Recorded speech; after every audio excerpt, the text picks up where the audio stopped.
Problema nyo rin ba ang ganito sa GCash? Well, ituturo ko sa inyo kung paano siya ma-solve.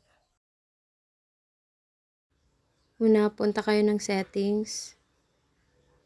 Then, search nyo yung develop options.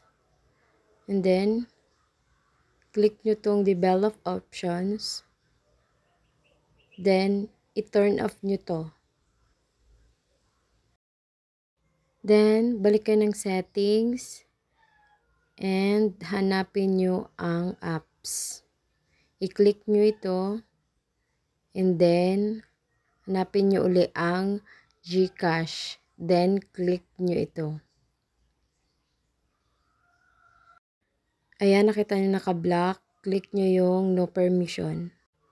Click nyo yung camera. And then, allow only while using the app.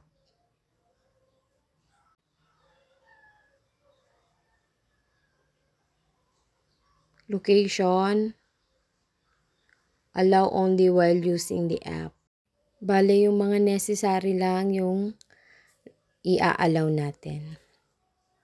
Photos and videos. Maybe no need na to. So, balik tayo. And then, itong contacts, kailangan to. So, allow natin. Ayan. Remind ko lang ha, yung mga necessary lang, yung mga needs lang talaga. Itong notification, so allow natin siya. Highlights nyo lang yan. Then, okay na. Tapos yung manage app if unused, dapat hindi yan naka-highlight ha. Like, share, and subscribe for more videos like this.